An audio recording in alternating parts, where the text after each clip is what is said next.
Y'all know the drill. Like the video, subscribe to the channel if you haven't, and turn on that notification bell so you can get notified every time we drop a new video. Before we get started, after you're done watching this video, you can check out these ones we made recently.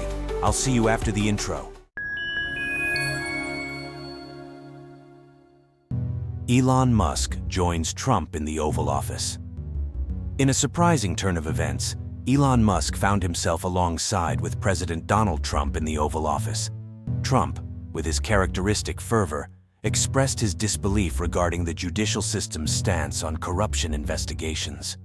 He stated, "It seems hard to believe that judges want to try and stop them from looking for corruption, especially when they found hundreds of millions of dollars worth. Much more than that, in just a short period of time. We want to weed out the corruption. And it seems hard to believe that a judge could say, 'We don't want you to do that.'" He continued, emphasizing the gravity of the situation. "So maybe we have to look at the judges because that's very serious. I think it's a very serious violation." After laying out his concerns, Trump turned to Musk, inviting him to share his thoughts. So thank you very much. We had a busy day today. The king just left, and we've had a great discussion, terrific discussion concerning Gaza and everything else. We had discussions also about Saturday at 12 o'clock. It's going to be a big moment. We'll see what happens. I don't expect much happening with these people, but we'll see what happens. And we're going to be signing a very important deal today. It's Doge, and I'm going to ask Elon to tell you a little bit about it and some of the things that we found, which are shocking. Billions and billions of dollars in waste, fraud, and abuse. And I think it's very important. And that's one of the reasons I got elected. I said, we're going to do that. Nobody had any idea it was that bad, that sick, and that corrupt.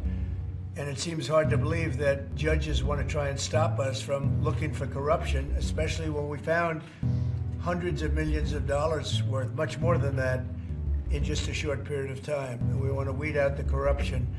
And it seems hard to believe that a judge could say, we don't want you to do that. Well, so maybe we have to look at the judges, because that's very serious. I think it's a very serious violation. I'll ask Elon Musk to say a few words, and we'll take some questions. Elon, go ahead. Sure. So at a high level, if you say, what is the goal of Doge, and I think a significant part of this of presidency is to restore democracy. This may seem like, well, aren't we in a democracy? And that means if you can get $1 trillion of economic growth and you cut the budget deficit by $1 trillion, between now and next year, there is no inflation. There's no inflation in 26. And if the government is not borrowing as much, it means that interest costs decline. So everyone's the mortgage, their car payment, their credit card bills, anything, their student debt, the monthly payments drop. That's a fantastic scenario for the average American. I mean, imagine they're going down the grocery aisle and the prices from one year to the next are the same, and their mortgage, all their debt payments dropped. How great is that for the average American? We had no idea. We had no idea we were going to find this much, and it's open. It's not like complicated. It's not simple that stuff. It's like, a lot of work. Yeah. You can't believe it. A lot of work. A lot of smart people involved. Very, very smart people. But you're talking about anywhere maybe 500 billion. It's crazy the kind of numbers you're talking really crazy. about. You know, normally when you're looking at something, you'll find you're looking for 1 out of 100. Here, you're almost reversing it. You look for one that's good, Yeah. and you can look at the title, and you say, why are we doing this? Why are we doing that? And the public gets it. You've seen the polls. The public is saying, why are we paying all this money? This for years, this has gone on. This is President Trump. Yeah, go ahead. Wait, go ahead. Senator Rand Paul today said that Doge cuts will ultimately need a vote in Congress. Do you agree with that? Is that the plan? I really don't know. I know this. We're finding tremendous fraud and tremendous abuse. If I need a vote of Congress to find fraud and abuse, it's fine with me. I think we'll get the vote, although there'll be some people that wouldn't vote.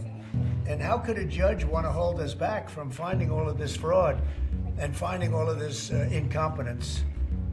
Why would that happen? Why would even Congress want to do that? Now, Congress, if we do need a vote, I think we'd get a very easy vote because we have a track record now. We've already found billions of dollars of abuse, incompetence, and corruption. A lot of corruption. If a judge does block one of your policies, part of your agenda, will you abide by that ruling? Will you comply? Well, I always abide by the courts, and then I'll have to appeal it. But then what he's done is he slowed down the momentum. And it gives crooked people more time to cover up the books. You know, if a person's crooked and they get caught, other people see that, and all of a sudden it becomes harder later on. So, yeah, the answer is I always abide by the courts, always abide by them, and will appeal. But appeals take a long time, and I would hope that a judge, if you go into a judge and you show him, here's a corrupt situation, we have a check to be sent, but we found it to be corrupt. Do you want us to send this corrupt check to a person, or do you want us not to give it and give it back to the taxpayer? I would hope a judge would say, don't send it, give it back to the taxpayer. Yeah, if I can add to that, what we're finding is that a bunch of the fraud is not even going to Americans. So I think we can all agree that if there's going to be fraud, it should at least go to Americans. But a bunch of the fraud rings that are operating in the United States and taking advantage of the federal government, especially in the entitlements programs, are actually foreign fraud rings. They're operating in other countries and actually exporting money to other countries. We should stop that. and this is big numbers. Talk about $100 to $200 billion a year. Serious money.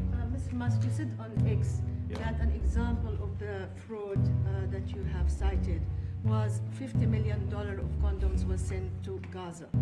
But after fact-check this, it apparently Gaza in Mozambique, and the program was to protect them against HIV. So can you correct the statements? It wasn't sent to Hamas, actually. It was sent to Mozambique, which makes sense why condoms was sent there. Yeah. And how can we make sure that all the statements that you said were correct, so we can trust what you say? Well, first of all, some of the things that I say will be incorrect. I'm not sure that's something Americans would be really excited about. And that is really an enormous number of condoms, if you think about it. But you know, if it went to Mozambique instead of Gaza, I'm like, okay, that's not as bad, but still, you know, why are we doing that? Mr. Musk, can you talk a little bit about how closely you're working with agency heads as you're directing these cuts? Do they have how much input do agency heads have when you're making these decisions? Yeah, we work closely with the agency heads, yeah. So there are sort of checks in place. So it's not just us just going in and doing things willy nilly. It's in partnership with the agency heads, and I check regularly with the president to make sure that this is what the president wants to have happen. So we talk almost every day, and I double check things to make sure, is this something, Mr. President, you want us to do this? Then we'll do it. USAID has been one of your main targets. Are you concerned at all that some of the cuts or that shutting that agency altogether may lead to diseases or other bigger problems starting in other countries that then come to the United States? Yeah, so that's an interesting example. So that's something where we work closely with the State Department and Secretary Rubio. And we have, for example, turned on funding for Ebola prevention and for HIV prevention. Left that, you said? Yes, correct. And we are moving fast, so we will make mistakes, but we'll also fix the mistakes very quickly. So. Do you see it as a worthy cause, USAID? I think that there's some worthy things, but overall, if you say what is the bang for the buck, I would say it was not very good. And there was far too much of what USAID was doing was influencing elections in ways that I think were dubious and do not stand the light of day. I can just ask a follow-up to the Pentagon contracts. If you have received billions of dollars in contracts from the Pentagon, and the president's directing you to look into the Department of Defense, is that a conflict of interest? Are going to do at the president's request. Does that present a conflict of interest for you? No, because you'd have to look at the individual contract and say, first of all, I'm not the one, filing the contract. It's people at SpaceX or someone who will be putting for the contract. And I'd like to say, if you see any contract where where it was awarded to SpaceX and it wasn't by far the best value for money for the taxpayer, let me know, because every one of them was. The president said the other day that you might look at treasuries. Could you explain that a little bit? What kind of fraud and that question goes to both of you, what kind of fraud are you expecting to see or do you see right now in U.S. treasuries? Yeah, I think you mean the Treasury Department as opposed to Treasury bills, or... You also referenced treasuries on Air Force One the other night. Go ahead. Well, as I mentioned earlier, really, the first order of business is to make sure we're actually collecting... Sorry for this. I thought my son might enjoy this, but he's sticking his fingers in my ears and stuff. So it's a bit hard to hear sometimes. Hey, stop that. No, the stuff we're doing with the Treasury Department is so basic that you can't believe it doesn't exist already. So for example, like I mentioned, just making sure that when a payment goes out, it has to have a payment categorization code. It's like, what type of payment is this? You can't just leave the field blank. Currently, many payments, the field is left blank. And you have to describe what's the payment for, some basic rationalization. That also is left blank. So this is why, the Pentagon, when's the last time the Pentagon passed an audit? I mean, a decade ago, maybe? I don't know, ever? Really? And we want to, just in order to actually pass audits, you have to have financial information that allows you to trace the payments. And once in a while, the Treasury has to pause payments if it thinks the payment is going to a fraudulent organization. Like, if a company or an organization is on a do not pay list, we should not pay it. I'm sure you would agree. Like, if it's quite hard to get on that payment, the do not pay list, it means that this is someone that is like dead people, terrorists, known fraudsters, that kind of thing. We should not pay them. But currently we do, which is crazy. We should stop that. Many transactions. And by the way, hundreds, thousands of transactions like that. You know, we have a big team. And for the sake of the country, I hope that the person that's in charge and the other people that report to me that are in charge are allowed to do the right thing, namely make sure everything's honest, legitimate, and competent. But we're looking at just, when you look at USAID over the country, and to, as we say, make America great again, but you don't have the right to go and look and see whether or not things are right that they're paying, or that things are honest that they're paying. And nobody can even believe this. Other people, law professors, they've been saying, how can you take that person's right away? You're supposed to be running the country, but we're not allowed to look at who they're paying it to and what they're paying. We have massive amounts of fraud that we caught. I think we probably caught way over a lot of billions of dollars already in, 2 weeks? Yes. And it's going to go to numbers that you're not going to believe. And much, as I said, much is incompetence and much is dishonesty. We have to catch it.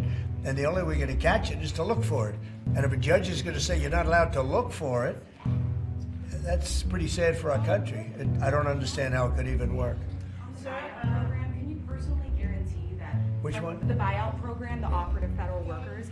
Can you personally guarantee that the workers who opt in to resign now will be paid through September? They'll get their money, but they're getting a good deal. They're getting a big buyout. And what we're trying to do is reduce government. We have too many people. We have office space. It's occupied by 4%. Nobody's showing up to work because they were told not to. And then Biden gave them a 5-year pass, some of them, 48,000 of them, gave them a 5-year pass, that for 5 years you don't have to show up to work. This is largely, and much of this stuff is because of Biden. It's his fault. He allowed this country, what he did on our border. What he did on our border is almost not as bad as what he did with all of these contracts that have come out. It's a very sad day when we look at it. I can't even believe it. But many contracts just extend, and they just keep extending, and there was nobody there to correct it. And that cannot be, I can't imagine that could be held up by the court. Any court that would say that the president or his representatives, like Secretary of the Treasury, Secretary of State, whatever, doesn't have the right to go over their books and make sure everything's honest. I mean, how can you have a country? You can't have anything that way. You can't have a business that way. You can't have a country that way. Hey, thank you very much, everybody. Thank you. Thank you, press. Thank you, press. Head it out. Coming back tonight. Mark Vogel will be at the White House tonight at about 10 o'clock. If you want to come over, you can say hello to him.